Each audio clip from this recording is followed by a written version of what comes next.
یو تابعی ابو کریمه رحمت الله علیه وایي چې د بصره کې یو سړی ماته وویل چې زه د نبوت په بارگاه نبوت په یعنی د رسول الله صلی الله علیه وسلم په مجلس کې قبیصه بن مخارق رضی الله تعالی عنہ دی وې زه حاضر شوم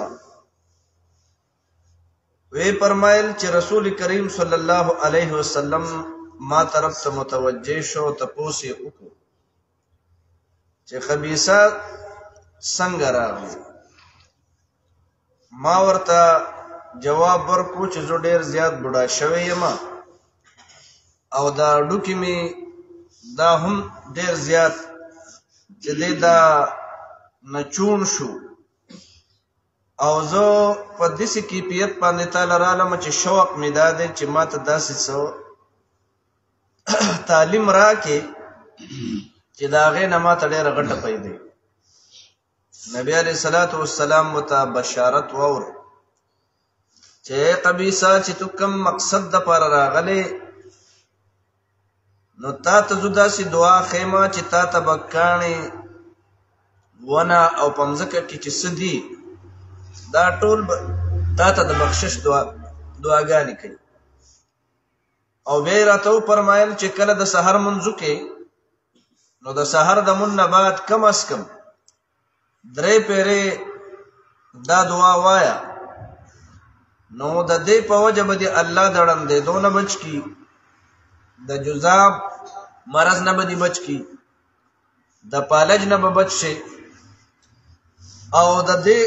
ټول مرزونه به تعالی الله تعالی عافیت درکړي بیا یې راته هم زما د پاکي جذبې مطابق نور قدر افزایی را لهم دا وکړه چې وی فرمایل چې اے قبیصه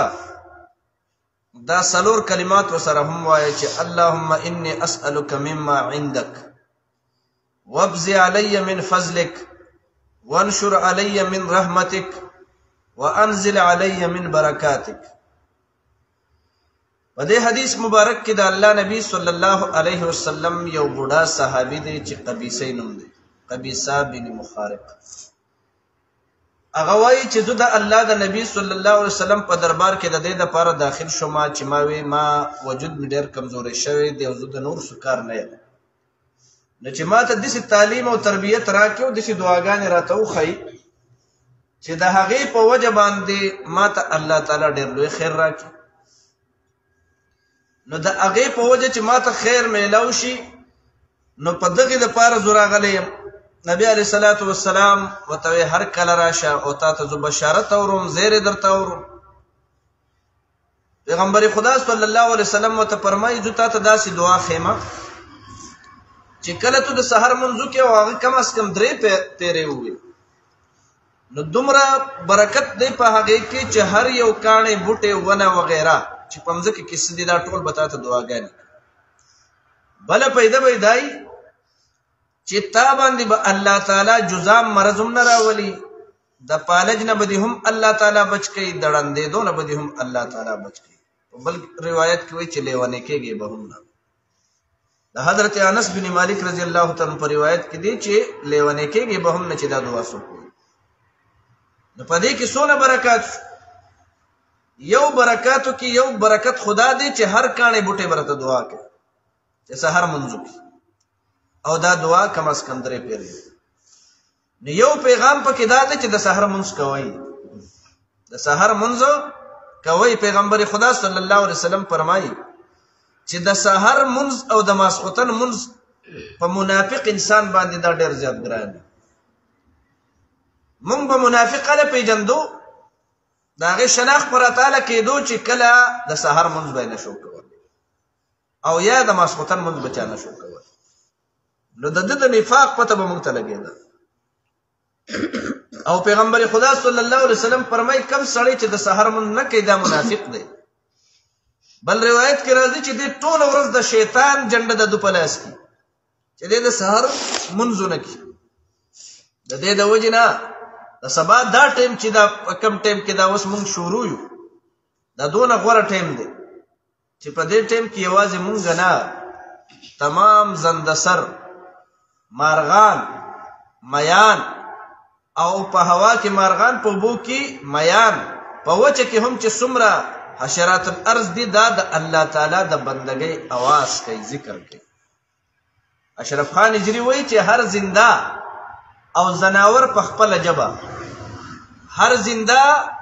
او زناور په خپل جبه ستا سنا کا ستا صفت کاندي تاستای ستا سنا کا ستا صفت کاندي تاستای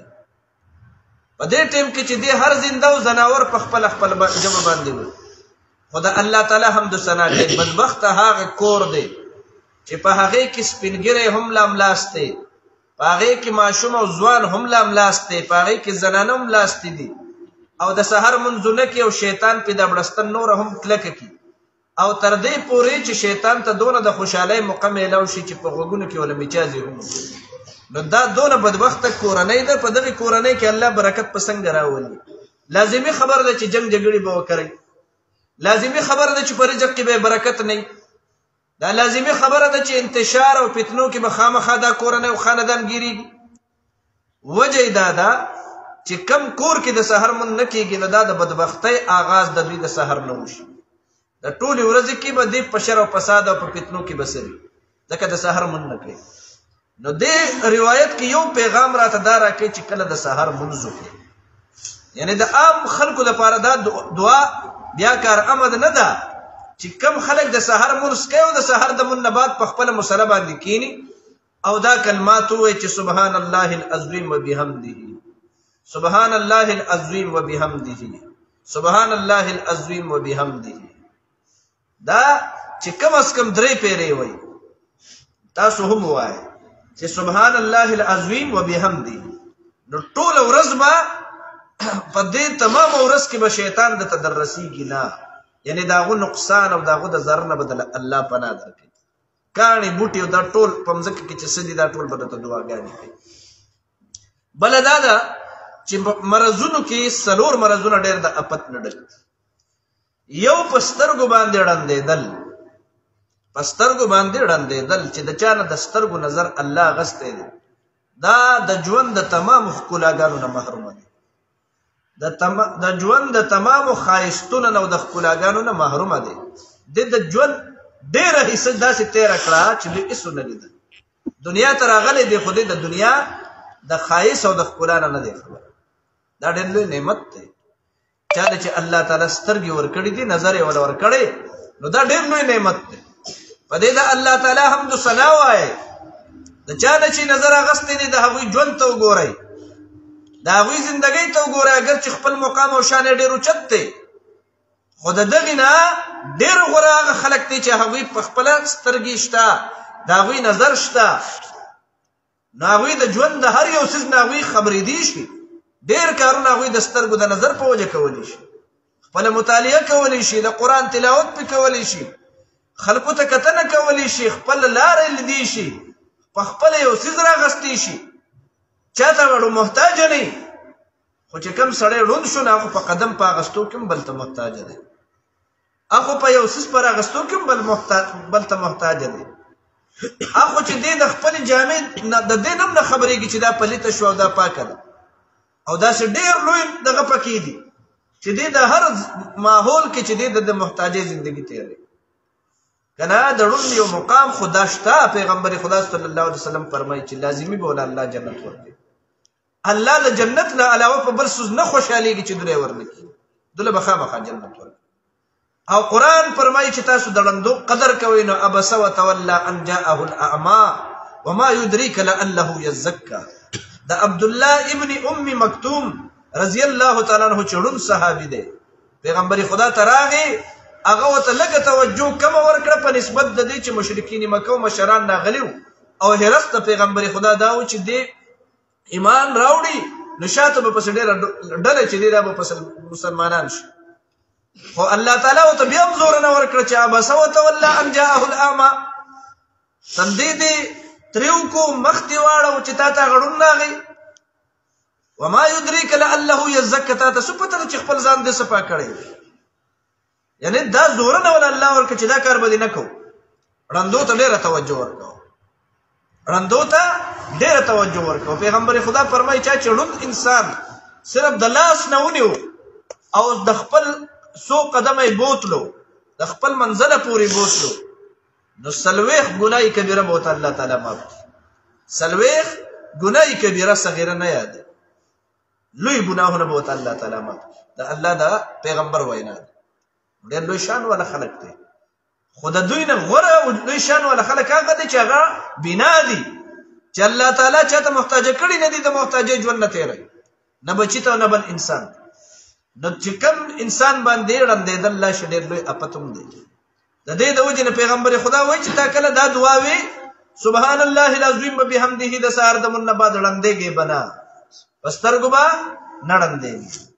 دویم جزام مرض په هغه وخت کې لا علاج مرض، په دې وخت کې چې دا څنګه مرضونه دي نو په هغه زمانه کې جزام هم ډېر خطرناک ترین مرض. نو پیغمبر خدا فرمایي چې کله تا دا دعا وې نو د دغه مرض نه بدله الله پناه درکړي، د دغه مرض نه بدله الله تعالی پناه درکړي. دویم دا چې د پالج نه بدله هم الله تعالی پناه درکړي، ځکه پالج چې دی مرګ ته ډېر بهتر دی په نسبت د دې چې دی پالج زده شو نو د دو جبم چاړې شوه، د دو لاسم چې دی راغونډ شو، د دو خپم راغونډه شوه، نو بس بیا دی د ډېرې محتاجۍ ژوند تېروي. خمري خو خامخا په دې حالاتو کې اکثر پالج زده انسان ته چې دی صحت نه نصیب کېږي. ډېر کم به چېرته داسې چې هغوی ته به معمولي پالج راغلی او سمدستي علاج به شوي نو هغه به ټیک شوي، نور د زمانو پورې دی بیا پروت دی داسې په اسانه مري نه او دغه کېږي هم نه، ختمېږي هم نه، خو د قوم باندې هم بوج کېږي. نو ډېر خطرناک مرض دی. پیغمبر خدا صلی الله علیه وسلم فرمایي چې کله تا سبحان الله العظیم وبحمده دا وی خدای بدله پالج مرض نه درکوي، خدای بدله پالج مرض نه درکوي. او بل دا چې کله دا دعا وی لیونی کېږي بنا، لیونی کېږي بنا، لیونتوب تو به کاڼو باندې ولې دوی به خټ خټ په خندا شي، عجیبه غونتې طبیعت یو په ایمان د لیونو.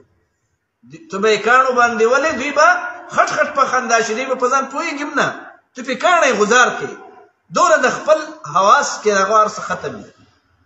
نو عجیبه غونتې طبیعت یو په ایمان د لیونو. لیونتوب خو عجیبه زندګي ده، د دې نه بهتره دا ده چې دی مړ شي ډېره ښه ده، خو چې لیونی سړی نه شي. عزتمن سړی به وي، بهترینه ګیره به وي، صورت او غټ کټ وجود به وي، لیونی شوی دی په لاره روان دی، نه په مجازو پوهېږي، نه په پاکۍ پوهېږي، نه د چا په عزت پوهېږي، نه په خپل عزت پوهېږي، نه په خوراک خاکې څه کاري، نه په بل څه کاري. د یو لوی خاندان سره به تعلق کې ښه اولاد وغیره هر څه به وي، خو لیونی شو، لیونی شو. نو د لیونتوب دا دور اگر چې یو شان یې دا شته چې پیغمبر خدا فرمایي مرفوع القلم شو، د دونه د ملایکو قلم اوچت شو، کو دی ګناه کې کو دی هر څه کې دغه نه لیکلی کېږي، ځکه دی په ځان پوهېږي نه د سره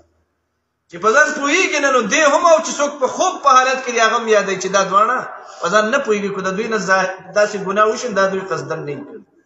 نو پیغمبر خدا صلی الله علیه وسلم فرمایي چې د لیونتوب نه بدله هم الله تعالی پناه درکړي. مونږ او تاسو اکثر پښتانه چې یو بل ته خیرې کوو، خدای دې لیونی کړه، نو خدای دې لیونی کړه چې د دې لیونتوب دې راغی نو د ژوند د هر ښکلا نه محرومه شوې، د بنګلو نه دا څومره چې د الله خلک ارمانونه کوي د دې ټولو ارمانونو نه محرومه زندګي به تېروي.